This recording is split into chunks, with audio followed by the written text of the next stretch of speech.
ಉತ್ತರ ಕರ್ನಾಟಕ ಭಾಗದಲ್ಲಿ ಮಳೆಯ ಅಬ್ಬರ ಜೋರಾಗಿದೆ. ನಿರಂತರ ಮಳೆಯಿಂದ ಸೇತುವೆಗಳು ಜಲಾವೃತ ಆಗಿ ರೈತರ ಜಮೀನುಗಳಿಗೆ ನೀರು ನುಗ್ಗಿ ಬೆಳೆ ಸಂಪೂರ್ಣ ಹಾನಿಯಾಗಿದೆ. ಈ ಘಟನೆ ನಡೆದಿರುವಂತದ್ದು ಯಾದಗಿರಿ ಜಿಲ್ಲೆಯಲ್ಲಿ ನಡೆದಿದೆ. ಈ ಒಂದು ಘಟನೆ ಜಮೀನುಗಳಿಗೆ ನೀರು ನುಗ್ಗಿ ಬೆಳೆ ಹಾನಿಯಾಗಿದ್ದು ಸೂಕ್ತ ಪರಿಹಾರ ನೀಡುವಂತೆ ಕೇಂದ್ರ ಮತ್ತು ರಾಜ್ಯ ಸರ್ಕಾರಕ್ಕೆ ಉಮೇಶ್ ಮುದ್ನಾಳ್ ಅವರು ಆಗ್ರಹಿಸಿದ್ದಾರೆ. ಚಾಮನಹಳ್ಳಿ, ಬಾಚವಾರ ಮತ್ತೆ ಯರೋಳ ಸೇತುವೆಗಳು ಆ ಸೇತುವೆಗಳಿಗೆ ಮೇಲ್ದರ್ಜೆ ಒಂದು ಸರ್ಕಾರ ಏನಿದೆ ನಿರ್ಲಕ್ಷ್ಯವನ್ನ ಮಾಡ್ತಾ ಇದೆ ಅಂತ ರೈತರು ಅವರ ಒಂದು ಸಮಸ್ಯೆಯನ್ನು ಹೇಳ್ಕೊಂಡಿದ್ದಾರೆ. ಸಮಸ್ಯೆಯನ್ನು ಹೇಳ್ಕೊಂಡು ಸರ್ಕಾರ ಇದಕ್ಕೆ ನೇರ ಹೊಣೆ ಅಂತ ಅವರು ಆರೋಪವನ್ನು ಮಾಡ್ತಾ ಇರುವಂತದ್ದು.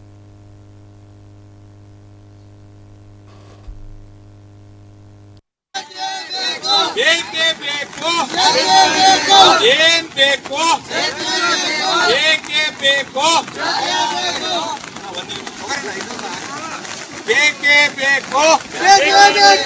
ಏನ್ ಬೇಕು, ಬೇಕೇ ಬೇಕು, ಏನ್ ಬೇಕು.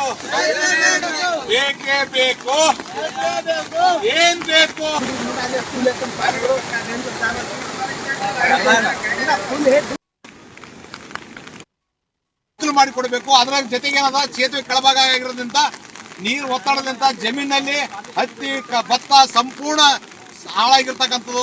ಇವತ್ತು ರೈತರಿಗೆ ಸೂಕ್ತ ಯಾದಗಿರಿಯಿಂದ 2 ಕಿಲೋಮೀಟರ್ ಅಂತರದಲ್ಲಿರ್ತಕ್ಕಂಥ ಚಾಮನಹಳ್ಳಿಗೆ ಹೋಗ್ತಕ್ಕಂಥ ಈ ಸೇತುವೆ ಸಂಪೂರ್ಣ ಜಲವೃದ್ಧಿ ಆಗಿದ್ದು 15 ದಿವಸದಲ್ಲಿ 3 ಸಲ ಜಲವೃದ್ಧಿ ಆಗಿದ್ದು. ಈ ಕೆಳಮಟ್ಟದ ಒಳವಲಸೆಗಳಿಂದ ನಿರ್ಮಾಣ ಆಗಿರ್ತಕ್ಕಂಥ ಈ ಸೇತುವೆಯನ್ನು ತಕ್ಷಣ ಮೇಲ್ದರ್ಜೆಗೇರಿಸಬೇಕು, ಸಾರ್ವಜನಿಕರಿಗೆ ಅನುಕೂಲ ಮಾಡಿಕೊಡ್ಬೇಕು. ಅದರ ಜೊತೆಗೆ ಏನದ ಸೇತುವೆ ಕೆಳಭಾಗ ಆಗಿರೋದ್ರಿಂದ ನೀರು ಒತ್ತಡದಿಂದ ಜಮೀನಲ್ಲಿ ಹತ್ತಿ ಭತ್ತ ಸಂಪೂರ್ಣ ಹಾಳಾಗಿರ್ತಕ್ಕಂಥದ್ದು.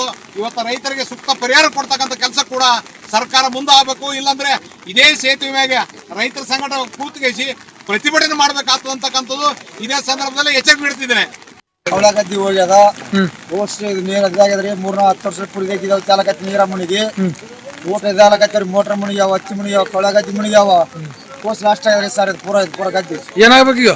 ಅದು ಬ್ರಿಡ್ಜ್ ಮಾಡ್ಬೇಕ್ರಿ ಸರ್. ನಮ್ಗೆ ಬ್ರಿಡ್ಜ್ ಮಾಡ್ಬೇಕು, ಏನು ಪರಿಹಾರ ಕೊಡ್ಬೇಕು, ಏನ್ ಮಾಡ್ತೀವಿ ನೋಡ್ರಿ. ಅದು ಹತ್ತಿ ಹೊಲಗಳು ಓಸ್ ಕೆಟ್ಟವಾಗ ನಲ್ಲಗಳು ಓಸ್ ಗುಂಜುಳಪ್ಪನ್ರಿ ನಮ್ಮ ಹೆಸರು. ಯಾದಗಿರಿಯಿಂದ 2 ಕಿಲೋಮೀಟರ್ ಅಂತರದಲ್ಲಿರ್ತಕ್ಕಂಥ ಚಾಮನಹಳ್ಳಿಗೆ ಹೋಗ್ತಕ್ಕಂಥ ಈ ಸೇತುವೆ ಸಂಪೂರ್ಣ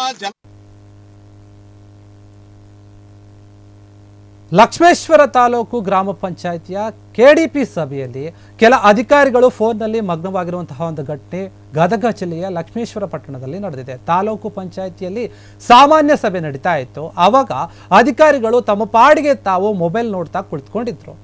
ತಾಲೂಕಿನ ಪಂಚಾಯಿತಿ ಕಾರ್ಯನಿರ್ವಾಹಕ ಅಧಿಕಾರಿಯಾಗಿದ್ದಂತಹ ಕೃಷ್ಣಪ್ಪ ಅಭಿವೃದ್ಧಿ ಬಗ್ಗೆ ಪ್ರಶ್ನೆಗಳನ್ನು ಮಾಡ್ತಿದ್ರೆ ಅಧಿಕಾರಿಗಳು ಮಾತ್ರ ಮೊಬೈಲ್ ಫೋನ್ ಅನ್ನು ನೋಡ್ಕೊಳ್ತಾ ಕುಳಿತುಕೊಂಡಿದ್ರು. ಅಲ್ಲಿ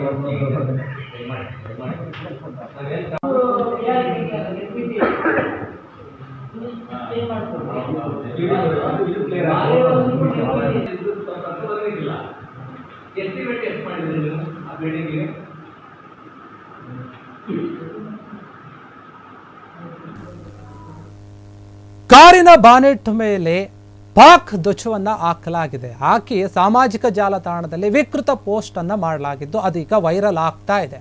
ಗದಗ ಜನತೆ ಇದಕ್ಕೆ ಆಕ್ರೋಶವನ್ನ ವ್ಯಕ್ತಪಡಿಸ್ತಾ ಇದೆ.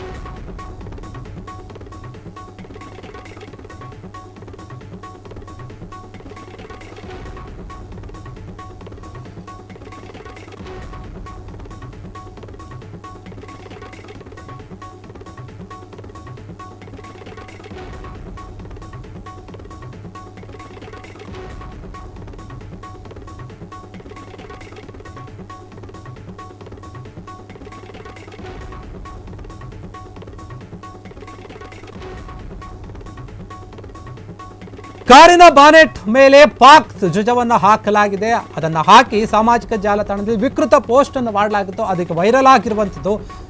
ಇದಕ್ಕೆ ಗದಗ ಜನತೆ ಆಕ್ರೋಶ ಸ್ಫೋಟ ಆಗಿದೆ. ಪೊಲೀಸರಿಂದ ಸುಮುಟೋ ಕೇಸ್ ಕೂಡ ದಾಖಲಾಗಿದೆ. ವಿಕೃತನ ಪತ್ತೆಗೆ ಪೊಲೀಸರು ಕ್ರಮವನ್ನು ತೆಗೆದುಕೊಳ್ತಾ ಇದ್ದಾರೆ. ನೋಡಿ, ಗದಗದಲ್ಲಿ ಎಂತಹ ಒಂದು ವಿಕೃತಿ ಮೆರೆದಿದ್ದಾನೆ ಒಬ್ಬ ವ್ಯಕ್ತಿ ಅಂತಂದ್ರೆ, ತನ್ನ ಕಾರಿನ ಬಾನೆಟ್ ಮೇಲೆ ಪಾಕ್ನ ಧ್ವಜವನ್ನು ಹಾಕೊಂಡಿರುವಂಥದ್ದು, ಅದನ್ನು ಹಾಕಿ ಸಾಮಾಜಿಕ ಜಾಲತಾಣದಲ್ಲಿ ವಿಕೃತಿಯನ್ನು ಮೆರೆದಿರುವಂಥದ್ದು, ಪೋಸ್ಟ್ ಅನ್ನು ಮಾಡಿರುವಂಥದ್ದು. ಅದೀಗ ಎಲ್ಲ ಕಡೆ ಹರಡ್ತಾ ಇದೆ, ವೈರಲ್ ಆಗ್ತಾ ಇದೆ, ಜನ ಪ್ರಶ್ನೆ ಮಾಡ್ತಾ ಇದ್ದಾರೆ. ಮುಖ್ಯವಾಗಿ ಗದಗ ಜನತೆ ಆಕ್ರೋಶದ ವ್ಯಕ್ತಪಡಿಸ್ತಾ ಇದ್ದಾರೆ. ಪೊಲೀಸರು ಖುದ್ದಾಗಿ ಅವರು ಸುಮುಟೋ ಕೇಸನ್ನು ಕೂಡ ದಾಖಲಿಸಿಕೊಂಡಿರುವಂಥದ್ದು. ಆತನಿಗೆ ಅಷ್ಟೊಂದು ಪಾಕಿಸ್ತಾನದ ಮೇಲೆ ಪ್ರೀತಿ ಇದ್ರೆ ಹೋಗ್ಲಿ ಅಲ್ಲಿಗೆ, ಏನಕ್ಕಿರ್ಬೇಕಿಲ್ಲಿ? ಕಾರಿನ ಮೇಲೆ ಧ್ವಜ, ಪಾಕಿಸ್ತಾನಕ್ಕೆ ಹೋಗಿ ಕಾರಿನ ಮೇಲೆ ಆದ್ರೂ ನೀನು ಧ್ವಜ ಹಾಕಿಸ್ಕೋ, ಇಲ್ಲ ನಿನ್ನ ಹಣೆ ಮೇಲಾದ್ರೂ ನೀನು ಧ್ವಜನ ಹಚ್ಚ ಹಾಕಿಸ್ಕೋ, ಕೈ ಕಾಲುಗಳ ಮೇಲೆ ಹಾಕಿಸ್ಕೋ, ಎಲ್ಲಾದ್ರೂ ಹಾಕಿಸ್ಕೋ. ಯಾರು ಕೇಳ್ತಾರೆ ನಿನ್ನ? ಭಾರತದಲ್ಲಿ ಇದ್ಕೊಂಡು ಭಾರತದ ಅನ್ನ ನೀರು ತಿನ್ಕೊಂಡು ನೀನು ಯಾವುದೋ ಬೇರೆ ದೇಶಕ್ಕೆ, ನಮ್ಮ ಶತ್ರು ದೇಶಕ್ಕೆ ನೀನು ಜೈ ಅಂತೀಯ ಅಂತಂದ್ರೆ, ಧ್ವಜವನ್ನು ಹಾಕ್ಕೊಂಡು ಮೆರಿತೀಯ ಅಂದರೆ, ಅದನ್ನು ಪೋಸ್ಟ್ ಮಾಡ್ತೀಯ ಅಂದರೆ ನಿನ್ನ ಮನಸ್ಥಿತಿ ಎಷ್ಟರ ಮಟ್ಟಿಗೆ ಇರಬೇಕು ಅಂತ ಅಲ್ಲಿನ ಜನತೆ ಪ್ರಶ್ನೆ ಮಾಡ್ತಾ ಇದ್ದಾರೆ. ಎಂಥವ್ರಿಗೂ ಕೂಡ ಈ ಒಂದು ವಿಚಾರದಲ್ಲಿ ಕೋಪ ಬರೋದು ಸಹಜ. ಬರೀ ಗದಗ ಜನತೆ ಮಾತ್ರ ಅಲ್ಲ, ಎಲ್ಲರೂ ಕೂಡ ಪ್ರಶ್ನೆ ಮಾಡ್ತಾರೆ ಈ ಒಂದು ವಿಚಾರದ ಬಗ್ಗೆ. ನೋಡಿ, ಎಷ್ಟು ರಾಜಾರೋಷವಾಗಿ ಪಾಕಿಸ್ತಾನದ ಒಂದು ಧ್ವಜವನ್ನು ಈತ ಕಾರಿನ ಮೇಲೆ ಅಷ್ಟು ದೊಡ್ಡದಾಗಿ ಹಾಕ್ಕೊಂಡು ಓಡಾಡ್ತಾ ಇದ್ದಾನೆ, ಅದನ್ನು ಪೋಸ್ಟ್ ಮಾಡ್ತಾನೆ ಅಂದರೆ ಎಷ್ಟರ ಮಟ್ಟಿಗೆ ಇರ್ಬೋದು ಆತನ ಧೈರ್ಯ? ಏನು ಮಾಡಿದ್ರು ಇಲ್ಲಿ ನಡೆಯುತ್ತೆ ಅನ್ನೋ ಒಂದು ಮನಸ್ಥಿತಿನ, ಎಲ್ಲೋ ಒಂದು ಕಡೆ ಪಾಕಿಸ್ತಾನ ಜಿಂದಾಬಾದ್ ಅಂತಾರೆ, ಇನ್ನೊಂದು ಕಡೆ ಈ ರೀತಿಯಾಗಿ ಧ್ವಜಗಳನ್ನು ಹಾಕ್ಕೊಳ್ತಾರೆ. ಏನು ಅನ್ಕೊಂಡ್ಬಿಟ್ಟಿದ್ದಾರೆ ಅಂತ.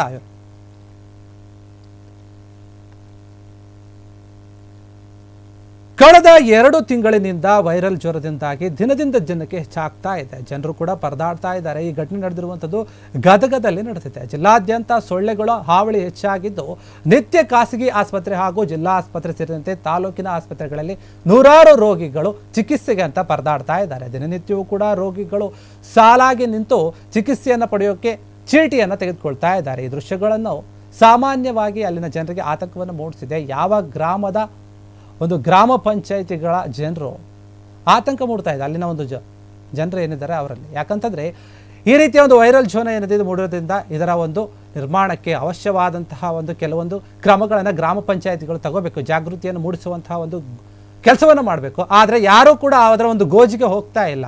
ಇನ್ನೂ ಕೂಡ ಸೊಳ್ಳೆಗಳ ನಿಯಂತ್ರಣಕ್ಕಾಗಿ ನಿತ್ಯ ಸಂಜೆ ಅಲ್ಲಿ ಫಾಗಿಂಗ್ ಮಾಡಬೇಕಾಗುತ್ತೆ. ಆದರೆ ಅದು ಕೂಡ ಇಲ್ಲಿವರೆಗೂ ಕೂಡ ಮಾಡಿಲ್ಲ. ಏನೂ ಮಾಡದೇ ಇರೋದ್ರಿಂದ ಅಲ್ಲಿನ ಜನರು ಆಕ್ರೋಶವನ್ನು ವ್ಯಕ್ತಪಡಿಸ್ತಾ ಇದ್ದಾರೆ. ಅಲ್ಲಿನ ಒಂದು ಗ್ರಾಮ ಪಂಚಾಯತಿ ಅಧಿಕಾರಿಗಳ ಮೇಲೆ ಕಿರಿಕಾರ್ತಾ ಇದ್ದಾರೆ.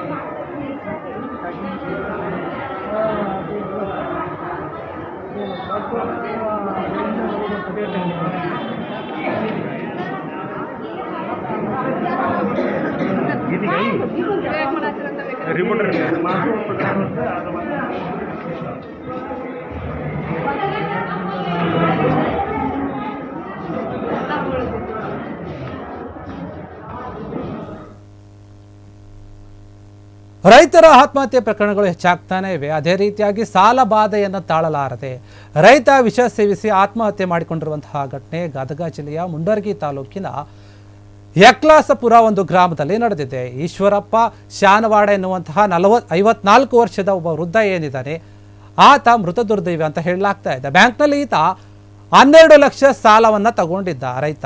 ಸಾಲವನ್ನು ತಗೊಂಡು ಆ ರೈತ ಹೆಸರು ಬೇಳೆಯನ್ನು ಬೆಳೆದಿದ್ದ. ಆದರೆ ಮಳೆಯಿಂದಾಗಿ ಆತನ ಬೆಳೆ ಸಂಪೂರ್ಣವಾಗಿ ನಾಶ ಆಗಿದೆ.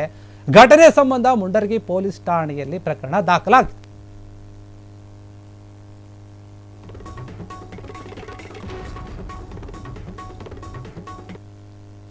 ಕಲಬುರಗಿ ಜಿಲ್ಲೆ ಆಳಂದ ತಾಲೂಕಿನ ಚಿಂಚನಸೂರು ಗ್ರಾಮದ ಸುತ್ತಮುತ್ತ ಲಘು ಭೂಕಂಪ ಸಂಭವಿಸಿದೆ ಅಂತ ಹೇಳಲಾಗ್ತಾ ಇದೆ. ಬೆಳಗ್ಗೆ 8:17 ಸುಮಾರಿಗೆ ಭೂಕಂಪನ ಆಗಿದ್ದು ರಿಕ್ಟರ್ ಮಾಪನದಲ್ಲಿ 2.3 ಕಂಪನ ತೀವ್ರತೆ ದಾಖಲಾಗಿದೆ. ಇನ್ನು ಸ್ಥಳಕ್ಕೆ ಗಣಿ ಮತ್ತು ಭೂ ವಿಜ್ಞಾನ ಇಲಾಖೆಯ ಅಧಿಕಾರಿಗಳು ಮತ್ತು ತಹಶೀಲ್ದಾರ್, ಪೊಲೀಸರು, ಅಧಿಕಾರಿಗಳು ಎಲ್ಲರೂ ಕೂಡ ಭೇಟಿ ನೀಡಿ ಪರಿಶೀಲನೆಯನ್ನ ನಡೆಸಿದ್ದಾರೆ. ಚುಂಚನಸೂರು ಗ್ರಾಮದ ಸೇರಿದಂತೆ ಸುತ್ತಮುತ್ತಲಿನ ಗ್ರಾಮಗಳಲ್ಲಿ ಆತಂಕ ಮನೆ ಮಾಡಿದೆ. ಈಗ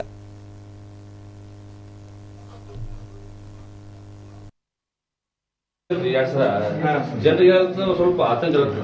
ಯಾಕಂದ್ರೆ ಭಯ ಸಿದ್ರಿ ಒಮ್ಮೆ ಸೌಂಡ್ ಬರೋದು ಒಬ್ಬಟ್ಟಾಗ್ಯದ್ರಿ. ಮತ್ತು ಅಕ್ಕಪಕ್ಕ ಹಳ್ಳಿ ಜಾಸ್ತಿ ಇರ್ತದೆ. ಇನ್ನೊಂದ್ ಹೆಂಗದ ಸರ್ ಅಂದ್ರೆ ಇಲ್ಲ ಪಕ್ಕದ ಸಂಗೊಳಗಿಂದ ಸ್ವಲ್ಪ ವೈಬ್ರೇಷನ್ ಆಗಿದೆ.